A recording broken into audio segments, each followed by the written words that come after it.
Hello, everyone. My name is Momma Bonnie, and I'm so happy to see you here back at the burrow. And to all of our new friends, hello. It's so nice to meet you. How was your day? I hope it went well.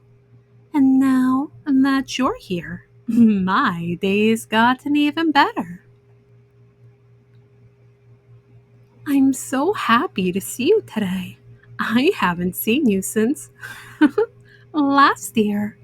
And when Mama asked what should be the first story of the year, enough of you voted for Winnie the Pooh. So, and that's what's going to be the first story of the year. Oh, I'm so excited. But we can't have our story unless we're all comfy cozy. So make sure you're wearing something comfy. And don't forget to bring your favorite stuffy. I think they're gonna want to hear the story too. And don't you? Well then, are we all comfy? Let's get started. Shall we? Tonight's story and the first story of the year is The Complete Tales of Winnie the Pooh. Chapter 1, in which we are introduced to Winnie the Pooh and some bees. And the stories begin. Here is Edward Bear coming downstairs now. Bump, bump, bump. On the back of his head, behind Christopher Robin. It is, as far as he knows, the only way of coming downstairs. But sometimes he feels that there really is another way. If only he could stop bumping for a moment and think of it. And then he feels that perhaps there isn't. Anyhow, here he is at the bottom and ready to be introduced to you. Winnie the Pooh. When I first heard his name, I said, just as you are going to say, but I thought he was a boy. So did I, said Christopher Robin. Then you can't call him Winnie. I don't. But you said, he's Winnie the Pooh. Don't you know what there means? Ah, yes, now I do. I said quickly, and I hope you do too, because it is all the explanation you are going to get. Sometimes Winnie the Pooh likes a game of some sort when he comes downstairs. And sometimes he likes to sit quietly in front of the fire and listen to a story. This evening, what about a story? Said Christopher Robin. What about a story? I said. Could you very sweetly tell Winnie the Pooh one? I suppose I could, I said. What sort of stories does he like? About himself, because he's that sort of bear. Oh, I see. So, could you, very sweetly? I'll try, I said. So I tried. Once upon a time, a very long time ago now, about last Friday, Winnie the Pooh lived in a forest all by himself under the name of Sanders. What does under the name mean? Asked Christopher Robin. It means he had the name over the door in gold letters and lived under it. Winnie the Pooh wasn't quite sure, said Christopher Robin. Now I am, said a growly voice. Then I will go on, said I. One day, when he was out walking, he came to an open place in the middle of the forest. And in the middle of this place was a large oak tree. And from the top of the tree, there came a loud buzzing noise. Winnie the Pooh sat down at the foot of the tree, put his head between his paws, and began to think. First of all, he said to himself, "That buzzing noise means something. You don't get a buzzing noise like that, just buzzing and buzzing, without its meaning something. If there's a buzzing noise, somebody's making a buzzing noise. And the only reason for making a buzzing noise that I know of is because you're a bee." Then he thought another long time and said, "And the only reason for being a bee that I know of is making honey." And then he got up and said, "And the only reason for making honey is so as I can eat it." So he began to climb the tree. He climbed and he climbed and he climbed. And as he climbed, he sang a little song to himself. It went like this. "Isn't it funny how a bear likes honey? Buzz, buzz, buzz. I wonder why he does." Then he climbed a little further, and a little further, and a little further, and then just a little further. And by that time he had thought of another song. "It's a very funny thought that if bears were bees, they'd build their nests at the bottom of trees. And that being so, if the bees were bears, we shouldn't have to climb up all these stairs." He was getting rather tired by this time. So that is why he sang a complaining song. He was nearly there now, and if he just stood on that branch, crack! "Oh, help!" said Pooh, as he dropped 10 feet on the branch below him.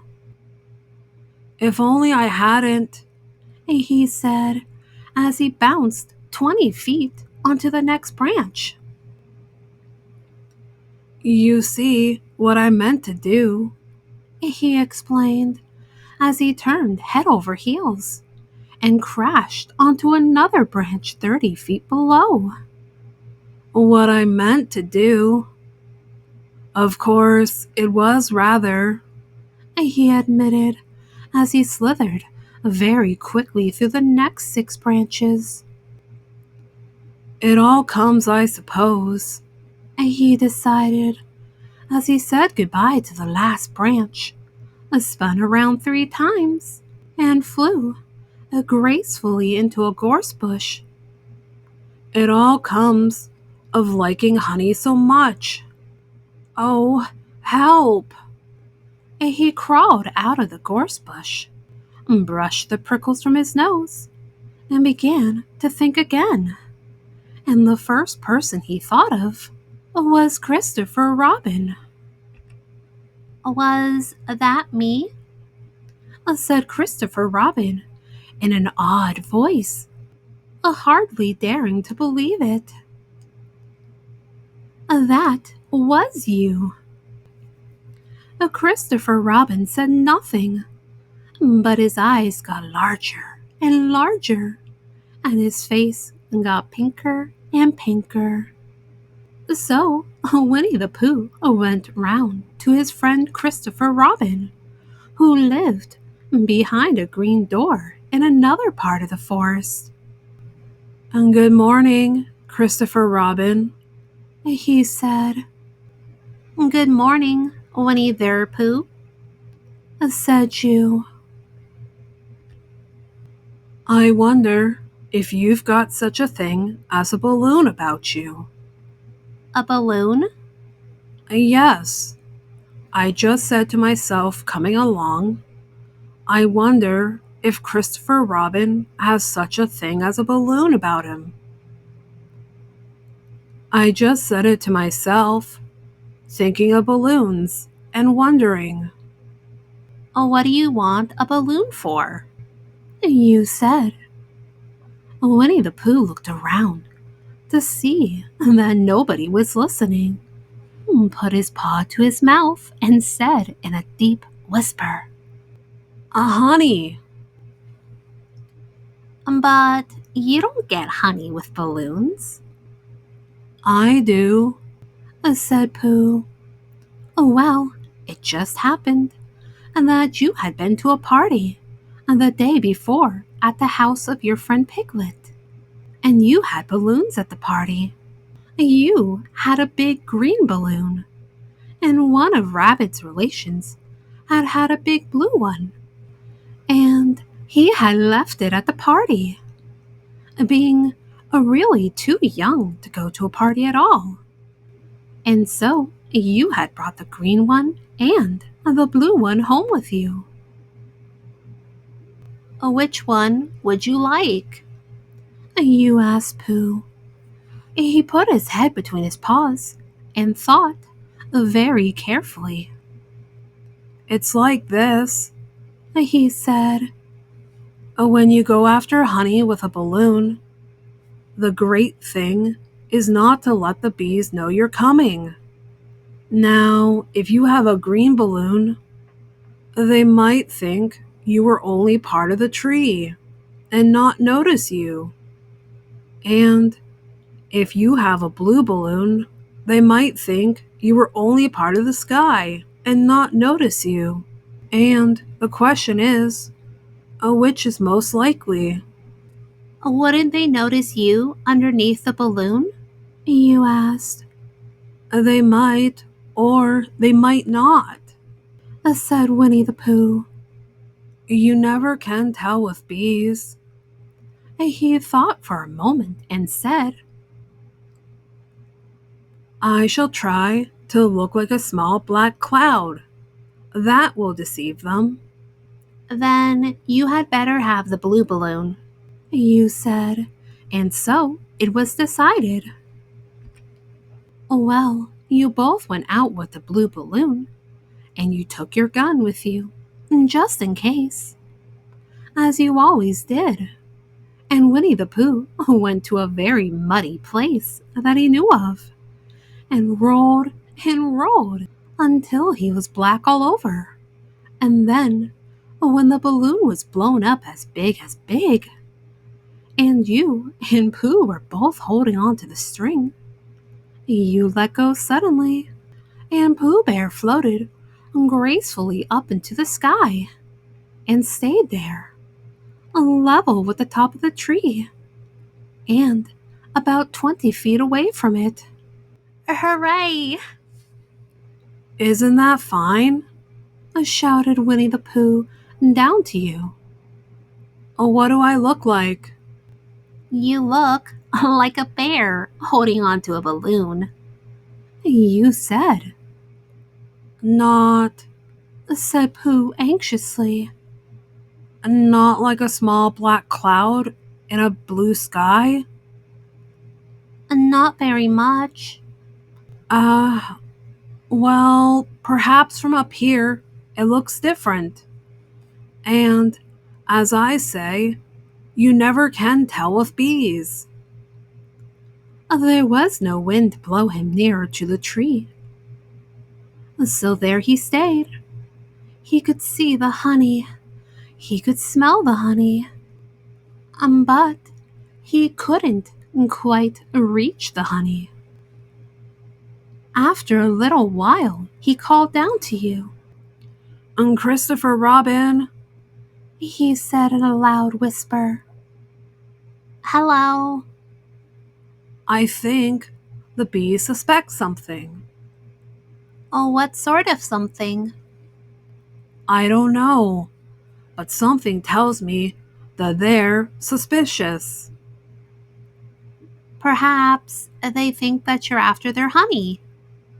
It may be that. You can never tell with bees. And there was another little silence. And then he called down to you again. And Christopher Robin, Yes, have you an umbrella in your house? I think so. I wish you would bring it out here and walk up and down with it and look up at me every now and then and say, "Tut tut, it looks like rain." I think if you did that, it would help the deception which we are practicing on these bees. Well, you laughed to yourself. A silly old bear. But you didn't say it out loud because you were so fond of him. And you went home for your umbrella.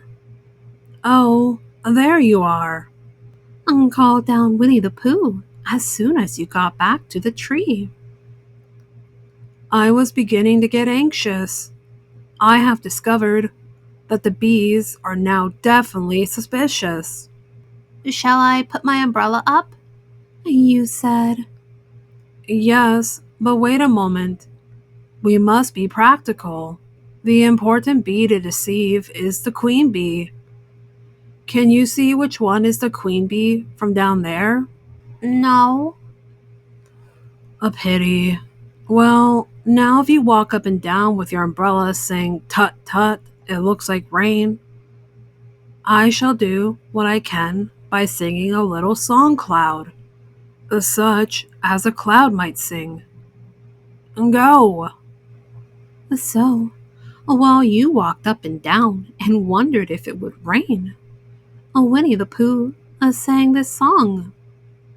How sweet to be a cloud floating in the blue. Every little cloud always sings aloud. How sweet to be a cloud floating in the blue.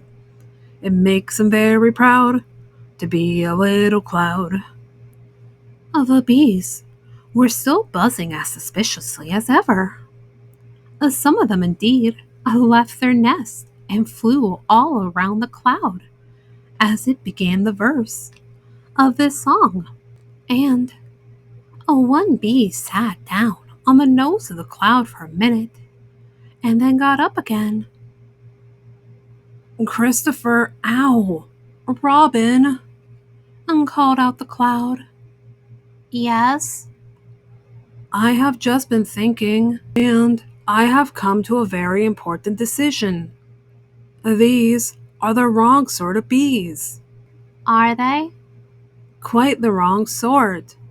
So I should think that they would make the wrong sort of honey, shouldn't you? Would they? Yes.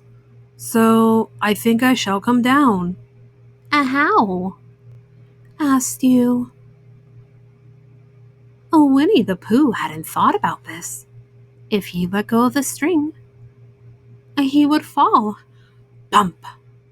And he didn't like the idea of that.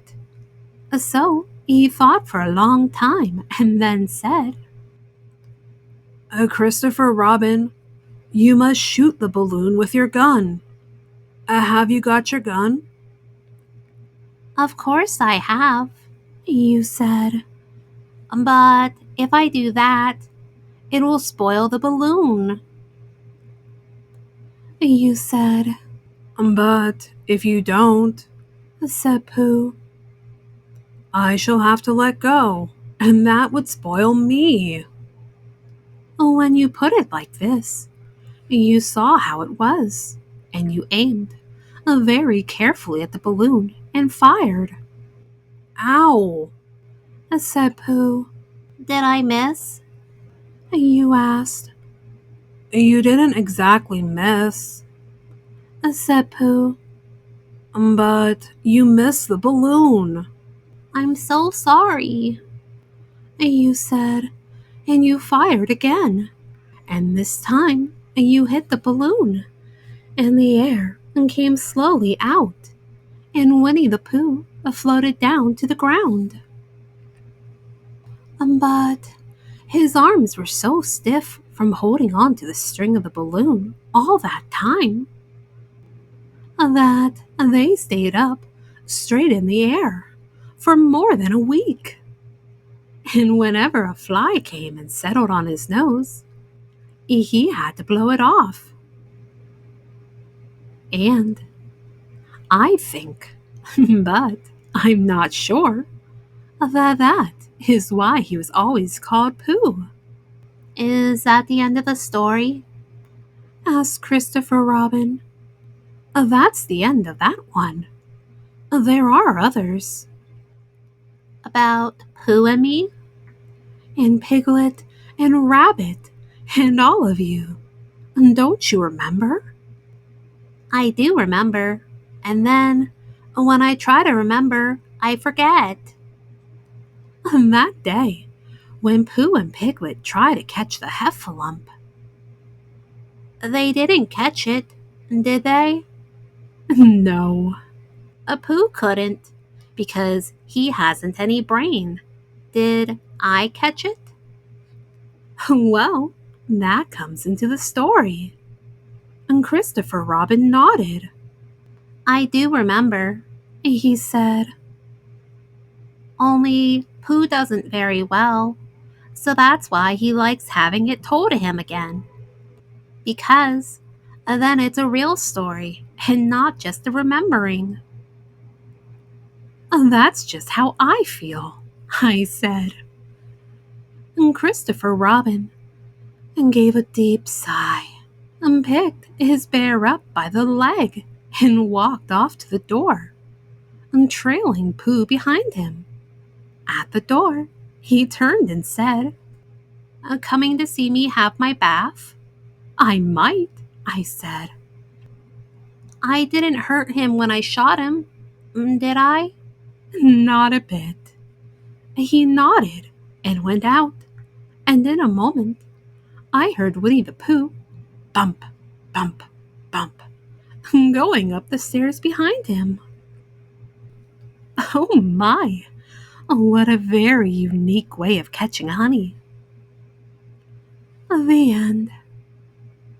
Well then, little ones, because these are on the longer side, Mama's gonna read only one chapter a night. Now then, little ones, it's getting late and we should go to sleep. So, get all snuggled up underneath your blanket. Hold your favorite stuffy tight, tight, tight, so they know they are loved. Oh, and dream some wonderful dreams. And while you're having those wonderful dreams, I'll get our story ready for next time. How does that sound? And always remember, Mama Bonnie loves you very, very much.